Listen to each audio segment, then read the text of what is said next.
Hello everyone, welcome to another night at the Fireside Tales. You might have noticed that I've changed the location of this particular tale. Not only that, but I've gone for a more mountain look tonight. We have experienced some technical difficulties here. Don't worry, we're gonna get everything sorted out here soon. But anyways, tonight I wanted to go ahead and tell a story that occurs up in North Mountain, right next to the Whistling River and close by Black Forest. There was this little town known as Timbertown, and the lumberjacks in Timbertown have this legend of this lumberjack that was by some estimates as tall as an oak tree. His name was Paul Bunyan. Now, I'm sure that all of you have heard about Paul Bunyan before, but I'm actually surprised by how few people know the legends that surround this character. So, don't change the dial just yet, because I think you're going to find many of these stories to be very interesting, and if nothing else, they'll just give you a little bit of nostalgia, remembering the old stories. Anyways, the story begins with one Thompson and Annabelle Bunyan. Now, Thompson desperately wanted to have a son, but his wife was unable to bear one. So, one day, Thompson, he went out into the forest, and he made a prayer to God. And he asked God to please grant him a son. Well, anyways, he was walking home, and he was just coming towards the house when he saw 5 gigantic birds flying through the sky. And these birds were as big as mountains, and they flew down and they dropped a bundle on the ground, and then they flew away. And anyways, Thompson, he walked over to the bundle, and he looked inside, and he saw a baby in there that was as big as a boulder. And Thompson realized that not only had God granted him his request, but he'd actually given him more than he had bargained for. Anyways, Thompson decided to name the boy Paul Bunyan. And at once, Paul Bunyan proved to be a bit of trouble. First of all, he was always hollering, and his hollering was so loud that the fish would jump out of the river, and the frogs became so irritated that they had to wear earmuffs on their heads.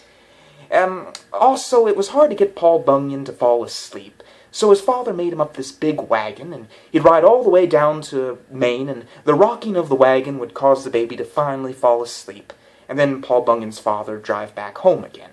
Anyways, this worked for a little while, but then one night, Paul Bunyan rolled over in his sleep, and he fell into this house, and it crashed, and it was destroyed.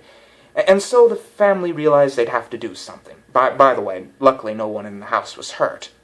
Anyways, they made him this raft, and they put the baby on there, and they got this rope, and they decided that for Paul Bunyan, a lake was just a puddle, and no one was going to hurt a baby like Paul Bunyan. And besides, they couldn't figure out anything else to do, and they decided that he would probably be able to cause the least amount of trouble out there. So anyways, they pushed him off, and Paul Bunyan was left out in the middle of the lake, and as he laid there, he began to roll around. And his rolling caused these huge tidal waves which hit the East Coast. Anyways, eventually the whole Navy had to be called out, and they began to fire their guns at Paul Bunyan to wake him up. Well, eventually he did wake up, and he jumped out of the raft, and he caused this huge waves that overturned all the ships, and Paul Bunyan had to save the drowning sailors. Anyways, Paul Bunyan's father was a lumberjack, and he expected Paul Bunyan to be the same. So Paul took up the trade, and he was probably one of the best lumberjacks in North Mountain, if not the world, in history.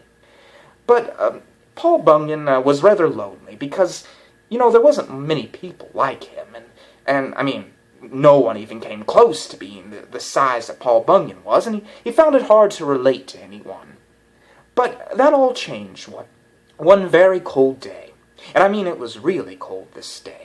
It was so cold that the geese were flying backwards in the sky, and the snow was so blue because it was just freezing cold, and also when people spoke, their voices froze in the air, and they had to wait until the morning when the sun came out for their voices to thaw out so everyone could understand what everyone else was saying.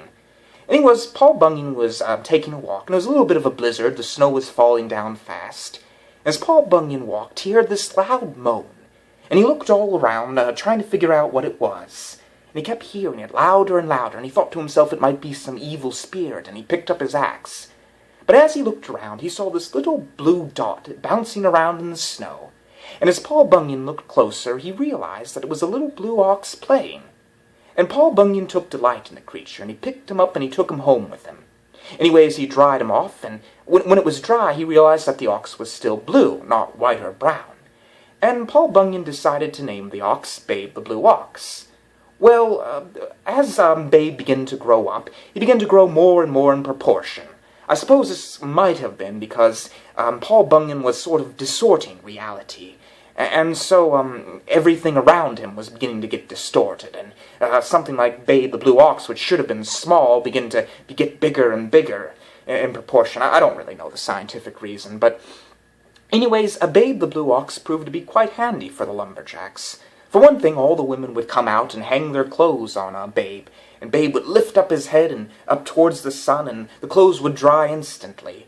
And then whenever there was a log jam, they'd call out Babe the Blue Ox, and Babe would swish around his tail and free all the logs, and they'd go smoothly down the river again. Anyways, Paul Bunyan and Babe the Blue Ox had many adventures together. One that I'm going to relate to you tonight concerns the Whistling River. Now, the Whistling River was a bit of a troublesome spirit, I suppose you could call it. It was always overturning rafts, and was always making this loud whistling noise that woke up the lumberjacks in the morning. Well, anyways, it wouldn't have been too much of a problem, because no one wanted to mess with the river. But one day the river decided to mess with Paul Bunyan. And Paul Bunyan was sitting by the banks of the river when the river spurted out a bunch of mud and grub at Paul Bunyan and splashed him in the face. Well, anyways, this alone wouldn't have been enough to make Paul Bunyan mad, but then the river did it again, and this time it got the mud and the dead fish and all that stuff all in Paul Bunyan's beard. Well, this made him furious, and Paul Bunyan got his ox, Babe the Blue Ox, and he had Sourdough Sam, a new friend of his who would make flatbread for him, make him up some chains. And Paul Bunyan went to the side of the river, and he put the chains down, and he ended up pushing the river and straightening it out. He straightened it out right and straight, and there was a little bit of extra length left of the river, so Paul Bunyan made it fork. Well, anyways, once he was done, the river was straightened out, so it didn't make any more whistling noises. But this was actually a problem, because the lumberjacks had relied for years on the river waking them up in the morning. So Paul Bunyan got a man to come out each morning and holler the men all awake, and this ended up becoming the man's job, and pretty much what he did for a living for the rest of his life. Anyways, another time, there was this really cold winter again, and it was so cold that the fire froze. And the lumberjacks couldn't go to sleep because the fire was so lit and it was all in their eyes. So they took the fire and they put it out in the middle of the forest. Well, anyways, the next morning when the sun came out, the ice thawed, and the fire began to catch the whole forest ablaze. And Paul Bunyan and Babe the Blue Ox had to be called out to stamp the fire out with their feet and their hooves. Anyways, the final story that I'd like to relate to you all tonight doesn't concern Babe, but does concern Paul, and it's probably one of my favorite stories. Paul Bunyan decided he was going to seek out new territories with his lumberjacks. So he decided to go off on his raft, and before he left, he hanged up his red overalls on the flagpole.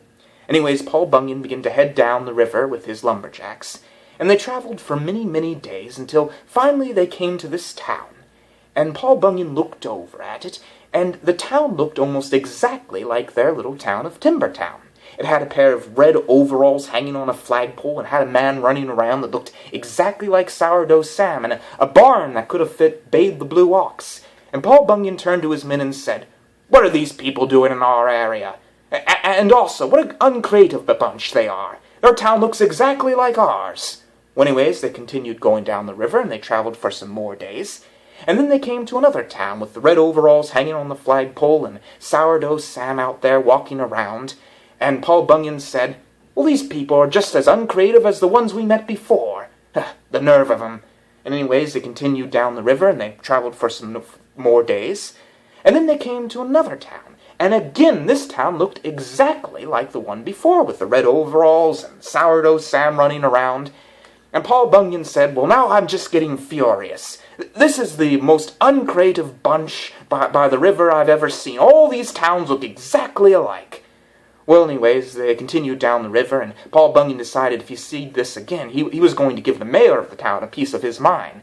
Well, anyways, they traveled for a little while, and for a fourth time they came across a town that looked exactly like their own, with the red overalls and Sourdough Sam running around, and and Paul Bunyan decided that enough was enough, and he jumped out of the raft, and he began to walk around, and he walked straight into Sourdough Sam. And he said, "Sourdough Sam, what are you doing here?" And Sourdough Sam said, "Well, I live here." And Paul Bunyan thought about this, and he said, "Sourdough Sam, have you seen a raft coming by here about 3 times with people that look like us in it?" And Sourdough Sam said, "Well, yes, I was wondering what you men were doing. I thought you all were lost." Then Paul Bunyan let out a hearty laugh. "Well, wouldn't you know it, men, we've been going around in circles. We are on the only round river in the entire world." And they all had a good laugh at this. Imagine the odds of them being on the only round river in the entire world. Anyways, that's pretty much all the stories I have to share with you about Paul Bunyan. No one really knows what happened to Paul Bunyan after all of this. I think like all giants, he sort of steps in and out of reality. There's a chance that perhaps one day he will return to us, maybe when the lumberjacks are needed again. But until then, I suppose we'll just have to let the legend of Paul Bunyan live in our hearts. And if not in our hearts, then, well, at least it will always live on in the Fireside Tales. As always, sweet dreams and good night.